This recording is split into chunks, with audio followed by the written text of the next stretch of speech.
That incident, when it played out, to me, it was like a Bollywood film drama, playing out. Look, oh my God, here's a tigress who can teach MBA students strategizing lessons. The way she thought everything over was incredible.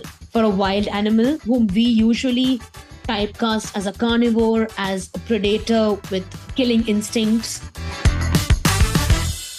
Hello, listeners, and welcome to Godrej and Voices podcast, Be All You Can, your go-to destination for inspiration, motivation, and unlocking your true potential.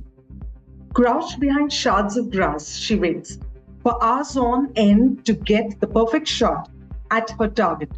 A little movement in the distance indicates someone close by. It's time for that perfect shot, and the camera shutter clicks. We bet you were holding your breath, wondering who our guest for today is. Well, it's time for us to reveal that our guest for today is no stranger to the Godrej ecosystem.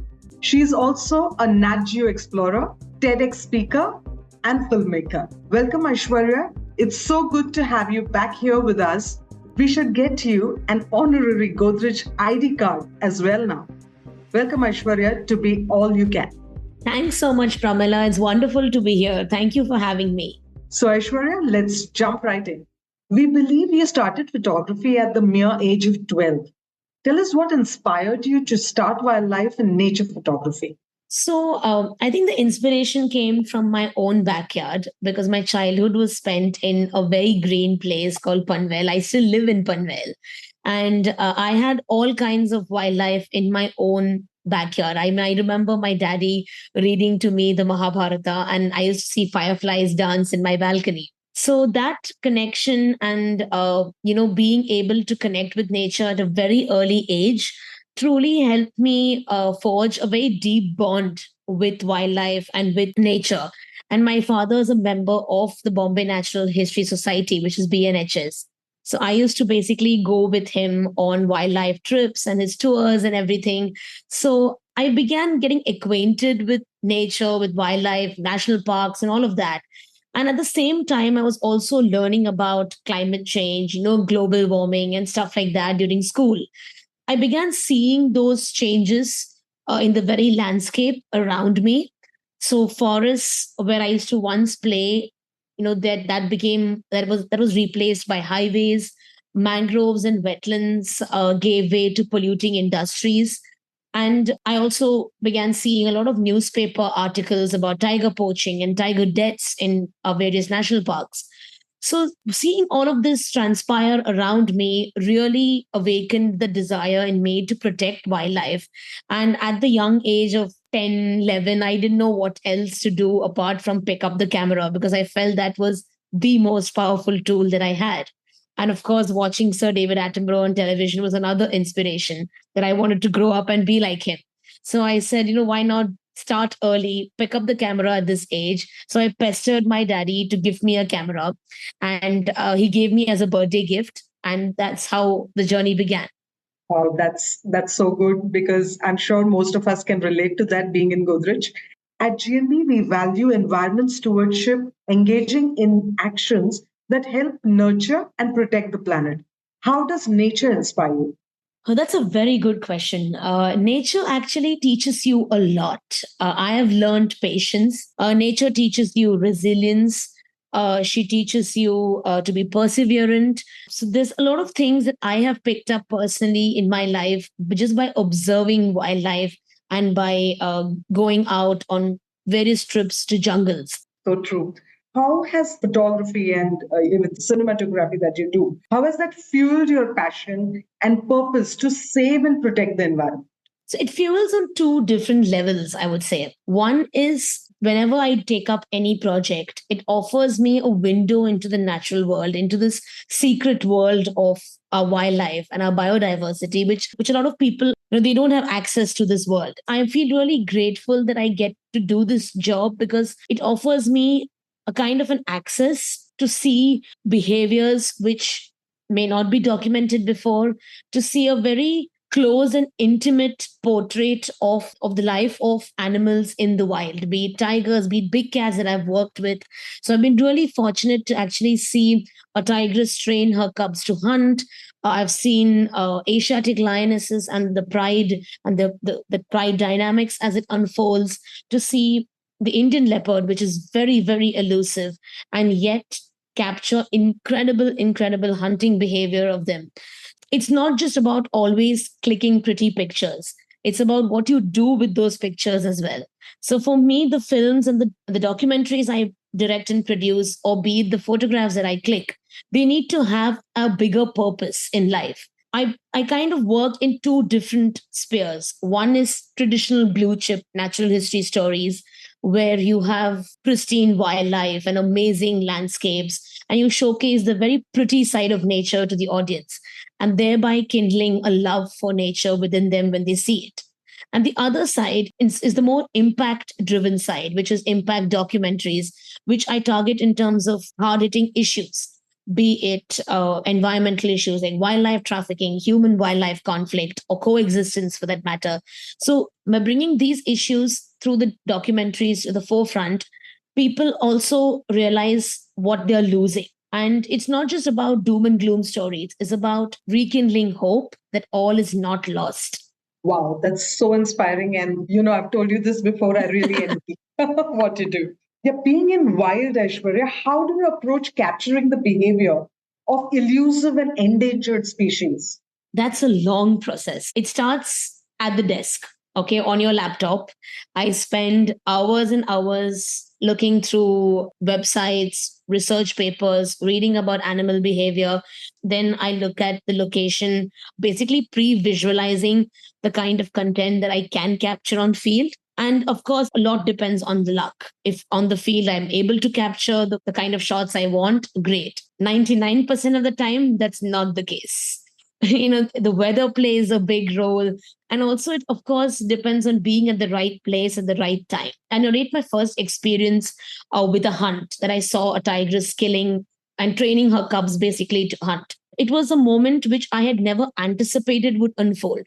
It was by pure chance that I happened to be at the right place and at the right time. But I always try to ensure that whenever I'm in the field, I'm very attentive. I ensure my camera settings are all set before even I enter the park. But this one particular case, I was really unprepared. We were at a water body in Tadoba National Park. If you all have visited Tadoba, you will know the names. It's called Pandarpani. And Pandarpani used to be Maya's stronghold.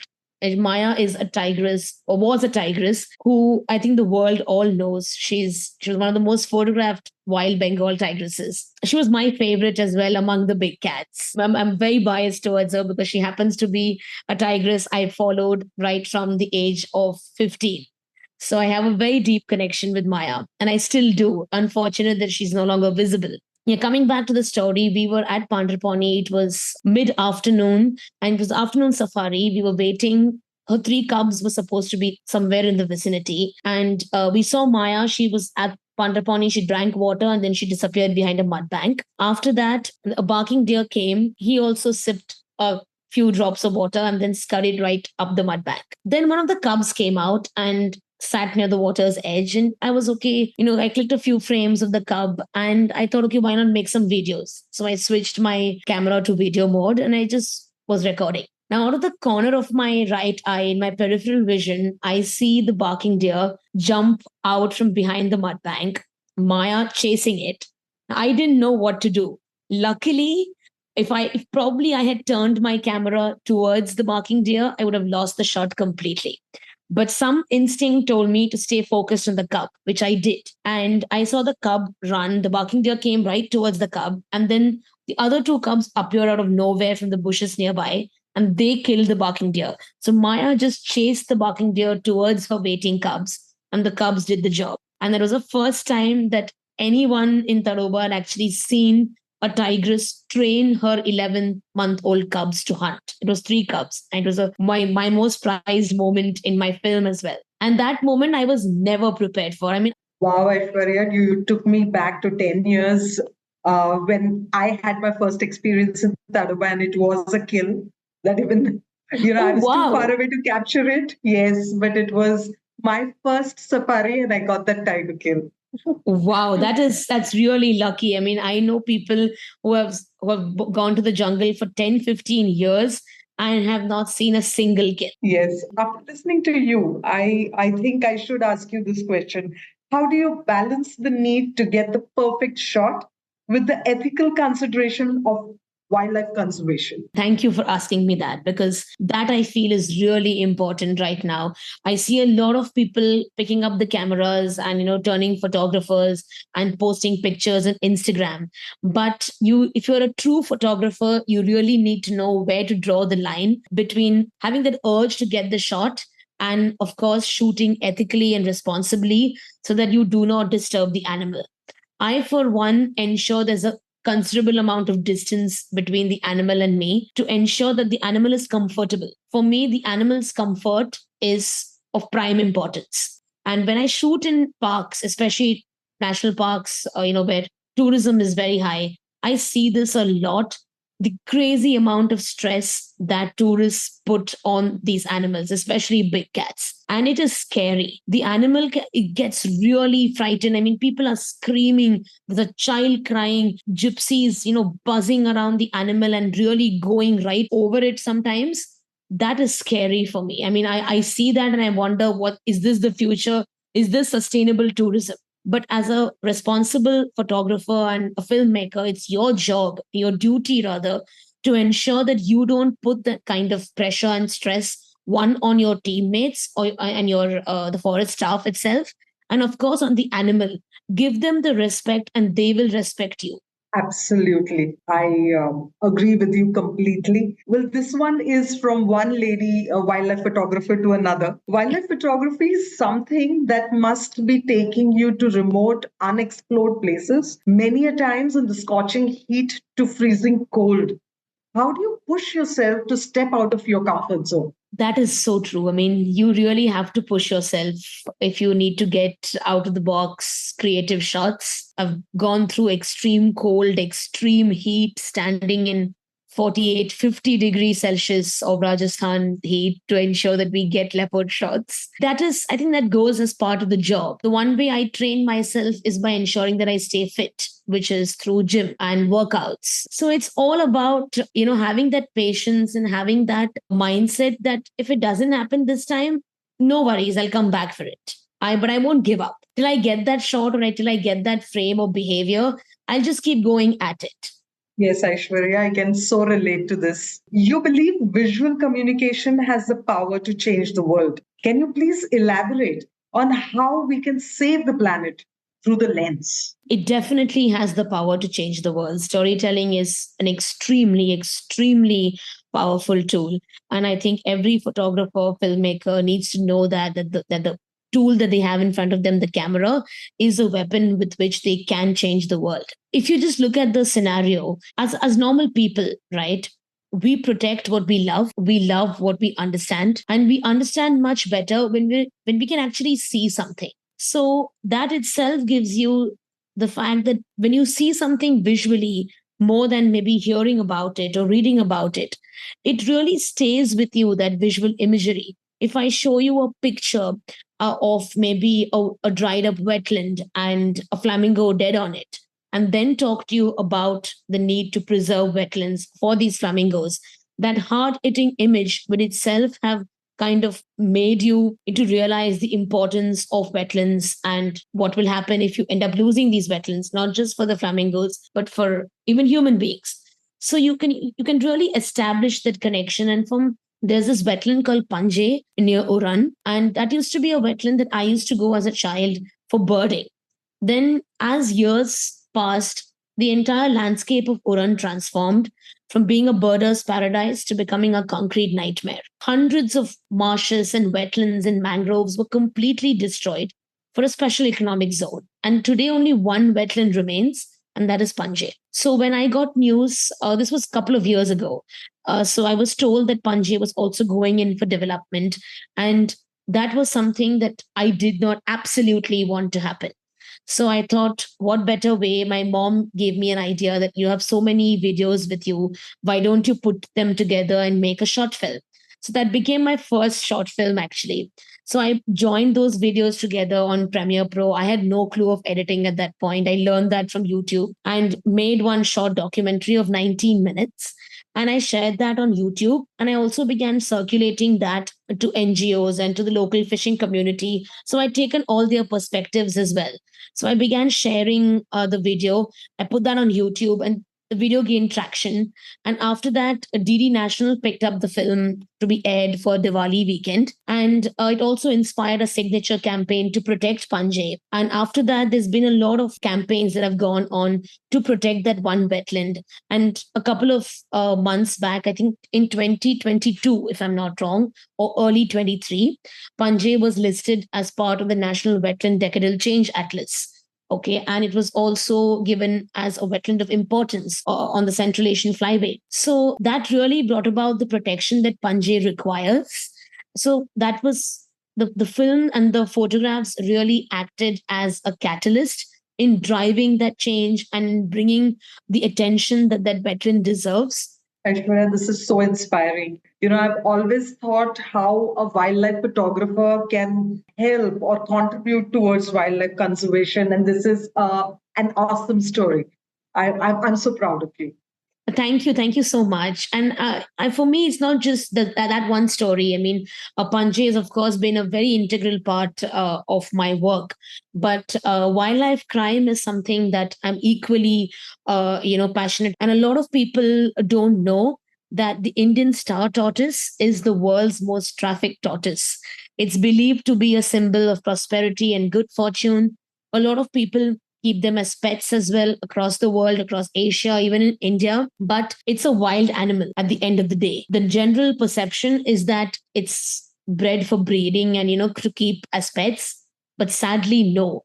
They are extracted from the wild on a very large scale and then kept in really unhygienic conditions, transported across borders into Southeast Asia in really horrifying conditions to ensure that people buy them as pets, because exotic pets is considered a symbol of wealth and good luck. But that's another project that I'm working really active on now. So, yes, Aishwarya, this is a challenge that I think all of us need to fight against. Yes. Talking of storytelling, Aishwarya, how do you craft a compelling narrative through your footage? That's an interesting question. I'm actually doing that right now. So yeah, that is I think I try to view the narrative as an audience. So I don't see the story that I would like to tell ideally. I kind of see what will be the story that will connect the maximum with people. So I've worked with big cats a lot, and I portray my big cat characters as individuals having individual personalities. Beautiful. As the youngest and first woman to receive the Sanctuary Asia Young Naturalist Award and the first Indian woman to win the Wildlife Photographer of the Year awards in London, how do you stay grounded and motivated to achieve more at the same time? I still feel I have a long way to go. And I think that's what keeps me grounded and motivated, and the people that I surround myself with. And the end of the day, for me, nature has taught me to be extremely humble. Nature she's great. She's humongous. She's the reason we are all alive. You don't see nature being proud ever. I mean, in terms of animals at all, you don't see that kind of thing in their behavior. So that's something that I've learned from my time in the wild. So that's something, it's an ongoing process for me. These awards, yes, definitely they make me happy. The fact that my work has got recognition and that what I'm doing is I'm on the right path, definitely. But at the end of the day, there's a bigger goal of ensuring that wildlife conservation is inspired through my work and species protection happens. I think, Aishwarya, we need a lot more people like you in this world. Thank you. Thank you so much. How do you see the future of photography and filmmaking changing over the next few years? I'd love to see how AI impacts the future of filmmaking and photography. Of course, now with AI coming in, there is a side of negativity as well when it comes to photographers, because there's so much that the machine can do and generate pictures. But I would like to see how it can be integrated into storytelling in such a way that we're able to create more impactful content. So there's a lot that technology has actually aided in terms of storytelling, which can help us craft a more compelling and a more intimate narrative of the species that we are filming. Yes, so true. What kind of equipment do you find essential for your work? And how do you choose the right gear for different environments? For me, the deciding factor when it comes to gear, when it's for videos, is whether the camera fits broadcast standards or not. So if it's Netflix approved, great. If it's got 8K or 4K raw recording, perfect. Can it record in slow motion? Great if it can. So these are some of the boxes that has to tick for me because I am into the filmmaking side. From the photography side, I try to see if the camera can deliver a high frame rate per second. I mean, in terms of the burst mode, the continuous shooting speed, what's the maximum it can deliver? Because when I'm capturing action, I like the camera to be on point to ensure that action is frozen in time perfectly and sharply. Also, I check the autofocus qualities and the number of AF points that it can get. And also now I've moved towards mirrorless. I was earlier in DSLR, but with times you need to change. So now I've moved towards mirrorless, and I really love the electronic viewfinder. So yeah, continuous shooting speed, the autofocus capabilities of the camera, of course, eye focus tracking. That's something that has been a game changer right now. The Canon cameras have excellent IAF. So for me, that's one of the reasons why my go-to cameras have always been Canon. Yeah, in terms of lenses, I have a wide variety of lenses, right? From wides to macro to close-ups and telephotos and zoom lenses. But I keep going back to a telephoto zoom lens when I'm shooting, especially documentaries, because it gives me the flexibility to go wide and go close at the same time. Whereas if I was on a prime, then I'll have to change lenses on the field. And of course, the camera and the lens being weather sealed. That's something that's extremely important because we work in harsh conditions, in terms of high temperatures or very cold environments. So the camera has to function properly in terms of it has to be able to adapt and be strong enough to the changing weather conditions. Yes, Aishwarya, you're so right. The equipment that we get today helps us focus on more on storytelling than, on the technical aspects. Yes. And I recently, we did a monsoon shoot and I have literally put my camera through hell. I mean, it got completely wet. But surprisingly, nothing happened. I mean, the R5C and the lenses or the RF lenses of Canon, they are so good in terms of being weather sealed that even after standing in dripping rain, the camera did not get spoiled. I just had to come back, I dried it, and it began functioning beautifully. There was no glitch at all. Yeah, I always call them the white beauties. Yes. White, sturdy beauties. So true. You have also directed a feature called Tiger Queen of Taru, airing on National Geographic and Disney Hotstar. Tell us about your experience. Yeah, so that was supposed to be my first film actually, but that ended up being my second because Panje happened before that. But yeah, I started actually tracking Maya and following her as a teenager. So I was 15 when I first saw her, and it was an instant bond that I formed with her. I don't know why, but my mind kept going back to her. My heart kept going back to her. Whenever I visited Taroba, I made it a point to ensure that I saw Maya, and if not, if even if I didn't actively seek her out, she definitely did. Okay. And that's something that I find it really a special connection with her because some of my best, I would say all of my best moments of Tigers has been with Maya and her family and her mate Matkasur. So I had no intention of making a film actually on Maya. It was just I had collected a lot of videos across time of being in Taroba and seeing the park for across 7 years. So across 7 years, I've visited Taroba during various seasons.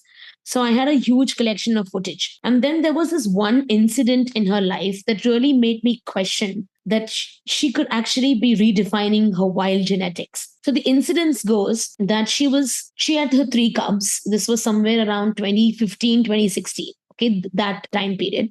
And she had a litter of three cubs. And there was this wandering male called Matkasur who had just entered. So Matkasur had just entered Taroba to establish his territory. And at that time, the dominant male was still Gabbar in her area, and the father of her cubs was still Gabbar. So when Matkasur came, he kind of completely fractured her family. So she went across Tadoba Lake, got back Gabbar. Gabbar and she had a false mating, and then Gabbar fought with Matkasur, and then Matkasur left the area for some time. So then Maya reunited with one of her cubs, Bhola. And that incident, when it played out, to me, it was like a Bollywood film drama, playing out. Look, oh my God, here's a tigress who can teach MBA students strategizing lessons. The way she thought everything over was incredible for a wild animal whom we usually typecast as a carnivore, as a predator with killing instincts. So I compiled all the footage that I had of her, which I had shot as a tourist across so many years.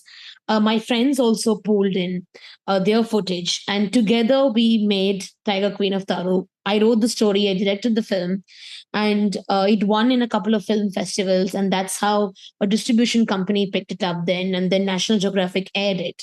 And that was my first association with National Geographic Wild. And after that, I've now become an Nat Geo explorer. So it's a very special thing. The film also holds a very special place in my heart. Wow, awesome. Really very inspiring, Aishwarya. What role has photography played in your life? I would say photography has played a really huge role in my life in shaping me as a person, in teaching me a lot of life lessons, perseverance, patience, to keep going at it despite failures. And looking at today's times, what's happening with women and women's safety across the world, I really feel that in the wild, there's no such concept as rape. I mean, when you see animals without the consent of the female, there is no mating in wildlife. Whereas in humans, today, I don't know, in terms of humanity, I keep reading so many news items about violence, about war, about torture against women. And that really makes me question as to where are we heading as people, as a community, as mankind. And for me at that time, I feel photography really keeps me in that safe space mentally, because I feel that I can turn to nature and just gain back that calmness. Nature has really taught me a lot in life. And photography has made me who I am today. Right, Aishwarya. I totally agree that humans are the most dangerous animals on this planet. Yeah, absolutely. Couldn't agree more. Thank you so much, Aishwarya. It's been a pleasure to listen to your journey. You're as good with your words as you are with your camera. Your passion is infectious and surely makes us all, I'm sure the listeners would want to just pick up their cameras and start shooting. But now we have a short surprise segment. We'll ask you to guess these animals based on these hints. Are you ready? Yeah, sure. I will try my best. Yep, let's go then. The alphabet goes from A to Z, but I go Z to A. What am I? Zebra? Yep.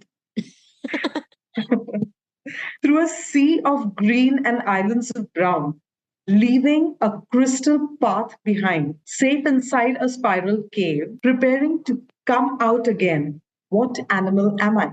Crab? Oh, a No. snail? Snail. Okay, yeah, close. I mean, something, I was thinking something to do with Yes, mollusks. Yeah, some yes. mollusk. Yeah. I have a distinctive horn, but I'm not a unicorn. My horn is made of keratin and it's quite forlorn. What animal am I? I have a distinct horn, Yes, but I'm not I'm a not a unicorn. unicorn. My Okay. horn is made of keratin and it's quite forlorn. Um, Rhino? The one Yes, on rhino?